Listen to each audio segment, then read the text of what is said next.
itu ada sejarah uang. Uang yang kita kenal sekarang ini telah mengalami proses perkembangan yang panjang. Pada umumnya, pada mulanya masyarakat belum mengenal pertukaran karena setiap orang berusaha memenuhi kebutuhannya dengan usaha sendiri. Manusia berburu jika ia lapar, membuat pakaian sendiri dari bahan-bahan yang sederhana, mencari buah-buahan untuk konsumsi sendiri. Untuk singkatnya, apa yang diperoleh itulah yang dimanfaatkan untuk memenuhi kebutuhannya. Gambar yang menunjukkan kegiatan barter di benua Amerika pada abad ke-19 atau Mustafa Edwin Nasution dan kawan-kawan pada tahun 2007, pengenalan eksekutif halaman 204 sampai 240 sampai 241. Selanjutnya akan dibacakan oleh saudara Dizan. Perkembangan selanjutnya menghadapkan manusia pada kenyataan bahwa apa yang diproduksi sendiri ternyata tidak cukup untuk memenuhi seluruh kebutuhannya. Untuk memperoleh barang-barang yang tidak dapat dicarikan sendiri, mereka mencari orang yang mau menukarkan barang yang dimiliki dengan barang lain yang dibutuhkan olehnya. Akibatnya muncullah sistem barter, yaitu barang yang ditukar dengan barang. Namun, pada akhirnya, banyak kesulitan-kesulitan yang dirasakan dengan sistem. Di antaranya adalah kesulitan untuk menemukan orang yang mempunyai barang yang diinginkan dan juga mau menukarkan barang yang dimilikinya, serta kesulitan untuk memperoleh barang yang dapat dipertukarkan satu sama lainnya dengan nilai pertukaran yang seimbang atau hampir sama lainnya. Untuk mengatasinya, mulailah timbul pikiran-pikiran untuk menggunakan benda-benda tertentu untuk digunakan sebagai alat tukar. Ya, selanjutnya berdasarkan ilmu ekonomi tradisional, uang adalah alat tukar yang bisa diterima dan dipakai secara umum. Kehadiran uang memudahkan semua transaksi bagi baik barang maupun jasa sehingga menjadi lebih efektif dan efisien. Nilai uang juga terus berkembang dari semula sebagai alat tukar menjadi alat ukur hingga menjadi pendorong transaksi. Pada awalnya setiap manusia berusaha untuk memenuhi kebutuhannya sendiri. Itu ada dalam buku yang dibuat oleh Ahmad Mujahidin pada tahun 2007, Ekonomi, halaman 45 sampai 46. Selanjutnya, benda-benda yang ditetapkan sebagai alat pertukaran adalah benda-benda yang diterima oleh umum atau generally accept. Benda-benda yang dipilih bernilai tinggi atau diperoleh atau memiliki nilai magis dan mistik, atau benda-benda yang merupakan kebutuhan primer sehari-hari. Misalnya garam oleh orang Romawi digunakan sebagai alat tukar maupun sebagai alat pembayaran upah. Pengaruh orang Romawi tersebut masih terlihat sampai sekarang. Orang Inggris menyebut upah sebagai salary, yang berasal dari bahasa Latin salarium yang berarti garam. Barang-barang yang dianggap indah dan bernilai seperti kerang pernah dijadikan sebagai alat tukar sebelum manusia menemukan uang logam. Meskipun alat tukar sudah ada, kesulitan dalam pertukaran tetap ada. Lanjut, saudara Rizan. Ya, kesulitan antara lain karena benda-benda yang dijadikan alat tukar belum mempunyai pecahan, sehingga penentuan nilai uang, penyimpanan, dan pengangkutan menjadi sulit dilakukan, serta timbul pula kesulitan akibat kurangnya daya tahan benda-benda tersebut, sehingga mudah hancur atau tidak tahan lama. Kemudian muncul apa yang dinamakan dengan uang logam.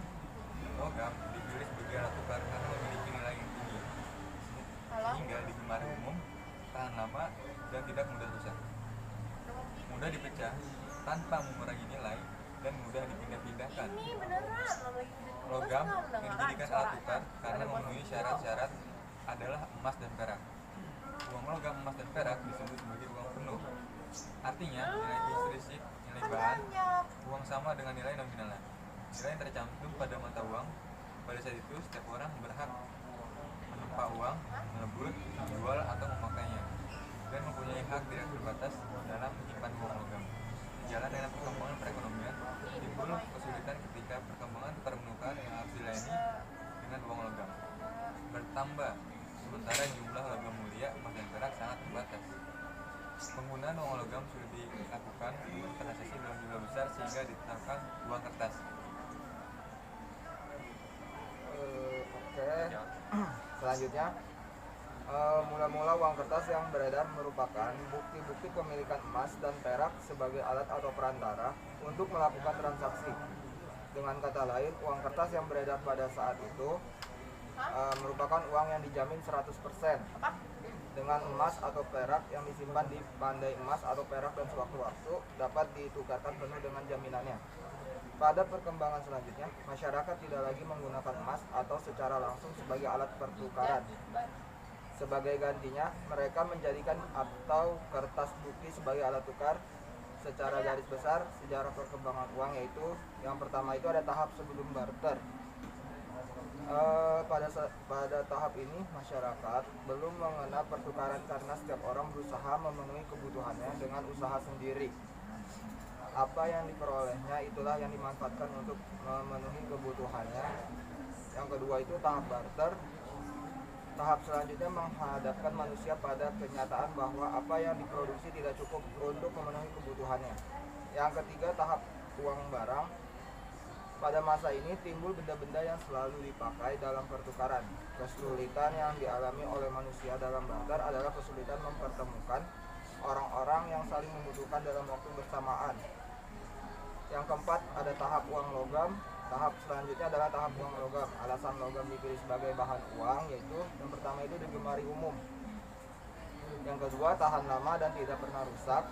Yang ketiga memiliki nilai tinggi. Yang keempat mudah dipindah-pindahkan. Yang kelima mudah dipecah-pecahkan dengan tidak mengurangi nilainya. Yang kelima itu yang terakhir tahap uang kertas. Mula-mula uang kertas yang beredar merupakan bukti-bukti kepemilikan emas dan perak sebagai alat atau perantara untuk melakukan transaksi. Dengan kata lain, uang kertas yang beredar pada saat itu merupakan uang yang dijamin 100% dengan emas atau perak yang disimpan di pandai emas atau perak dan sewaktu-waktu dapat ditukar penuh dengan jaminan. Selanjutnya akan dibacakan oleh Bizat. Ya, pengertian uang. Uang adalah salah satu topik utama dalam pembelajaran ekonomi dan finansial. Monetarisme adalah sebuah teori ekonomi yang kebanyakan membahas tentang permintaan dan penawaran uang. Uang dalam ilmu ekonomi tradisional didefinisikan sebagai alat tukar yang dapat diterima secara umum. Alat tukar dapat berupa benda apapun yang dapat diterima oleh setiap orang di masyarakat. Dalam proses pertukaran barang dan jasa, dalam ilmu ekonomi modern, uang didefinisikan sebagai sesuatu yang tersedia dan secara umum diterima sebagai alat pembayaran bagi pembelian barang-barang dan jasa serta kekayaan berharga lainnya serta untuk pembayaran utang. Beberapa ahli menyebutkan fungsi uang sebagai alat menunda pembayaran. Definisi para ahli tentang uang dalam perekonomian modern yaitu A. Kasih Pigue dalam bukunya The Value of Money yang dimaksud uang adalah alat tukar. B. D.H. Robertson dalam bukunya Money yang dimaksudkan dengan uang adalah sesuatu yang bisa diterima dalam pembayaran untuk mendapatkan barang. Dan C. R.G. Thomas dalam bukunya Our Modern Banking menjelaskan bahwa uang adalah sesuatu yang tersedia dan diterima umum sebagai alat pembayaran bagi pembelian barang-barang dan jasa-jasa serta kekayaan berharga lainnya. Kebijakan moneter bertujuan untuk mengatur persediaan uang, inflasi, dan bunga yang kemudian akan mempengaruhi output dan ketenaga kerjaan. Inflasi adalah turunnya nilai sebuah mata uang dalam jangka waktu tertentu dan dapat menyebabkan bertambahnya persediaan uang secara berlebihan. Selanjutnya, dalam keseharian di masyarakat, uang sudah digunakan untuk segala keperluan sehari-hari dan sudah menjadi suatu kebutuhan dalam kehidupan perekonomian masyarakat itu sendiri. Uang sendiri banyak memiliki definisi yang dipandang dari berbagai perspektif. Kamus Besar Bahasa Indonesia atau KBBI memberi pengertian uang sebagai berikut, yaitu alat pertukaran atau standar pengukur nilai atau kesatuan hitungan yang sah yang dikeluarkan oleh pemerintah suatu negara berupa uang kertas, perak, emas, atau uang lain yang dicetak dengan bentuk dan gambar tertentu. Itu menurut Iswardono Sarjono Permono, Edi Wibowo, dan Hukum dan Kebijakan Publik. Selanjutnya, uang adalah sesuatu yang secara umum diterima di dalam pembayaran untuk pembelian barang-barang dan jasa-jasa serta untuk pembayaran hutang-hutang. Uang juga sering dipandang sebagai kekayaan yang dimiliki yang dapat digunakan untuk membayar sejumlah tertentu hutang dengan kepastian dan tanpa penundaan. Itu menurut Arthur C. Figo, The Value of Money. Selanjutnya, jenis-jenis uang. Kepentingan pemerintah maupun masyarakat akan mempengaruhi jumlah peredaran uang. Pemerintah dengan segala kepentingan dan kebutuhannya akan mempengaruhi jumlah uang yang beredar. Uang yang beredar dalam masyarakat dapat dibedakan dalam dua jenis, yaitu uang kartal atau sering pula disebut dengan common money dan uang viral. Uang kartal adalah alat bayar yang sah dan wajib digunakan oleh masyarakat dalam melakukan transaksi jual beli sehari-hari. Sedangkan yang dimaksud dengan uang viral adalah uang yang dimiliki masyarakat dalam bentuk simpanan atau deposito yang dapat ditarik sesuai kebutuhan. Uang ini hanya beredar di kalangan tertentu saja, sehingga masyarakat mempunyai hak untuk menolak jika ia tidak mau barang atau jasa yang diberikannya dibayar dengan uang ini. Untuk menarik uang viral, orang harus menggunakan cek. Menurut Iswardono, uang dan bank edisi 4 Yogyakarta. Selanjutnya ada beberapa macam pembedaan uang yang digunakan masyarakat, yaitu yang pertama itu uang logam. Uang logam adalah uang yang terbuat dari logam, contohnya seperti uang 500 perak. Biasanya dari emas atau perak karena kedua logam itu memiliki nilai yang cenderung tinggi dan stabil. Bentuknya mudah dikenali, sifatnya tidak mudah hancur, tahan lama, dan tidak dapat dibagi menjadi satuan yang lebih kecil tanpa mengurangi nilai. Satu logam memiliki 3 macam. Yang pertama itu nilai intrinsik, yaitu nilai bahan untuk membuat mata uang. Yang kedua nilai nominal, yaitu nilai yang tercantum pada mata uang atau cap harga yang tertera pada mata uang. Yang ketiga nilai tukar. Nilai tukar adalah kemampuan uang untuk dapat ditukarkan dengan suatu barang atau daya beli uang. Selanjutnya, ketika pertama kali digunakan, uang emas dan uang perak dinilai berdasarkan nilai intrinsiknya, yaitu kadar dan berat logam yang terkandung di dalamnya. Semakin besar kandungan emas atau perak di dalamnya, semakin tinggi nilainya. Tapi saat ini uang logam tidak dinilai dari berat emasnya, namun dari nilai nominalnya. Sedangkan nilai nominal adalah nilai yang tercantum atau tertulis di mata uang tersebut. Yang pertama itu uang kertas. Sementara itu yang dimaksud dengan uang kertas adalah uang yang terbuat dari kertas dengan gambar dan cap tertentu dan merupakan alat pembayaran yang sah. Menurut penjelasan UU nomor 23 tahun 1999 tentang Bank Indonesia, yang dimaksud dengan uang kertas adalah uang dalam bentuk lembaran yang terbuat dari bahan kertas atau bahan lainnya, atau yang menyerupai kertas. Yang B akan dijelaskan oleh Bizan. Berdasarkan nilainya. Pertama, uang penuh. Nilai uang dikatakan sebagai uang penuh apabila nilai tertera di atas uang sama nilainya dengan bahan yang digunakan.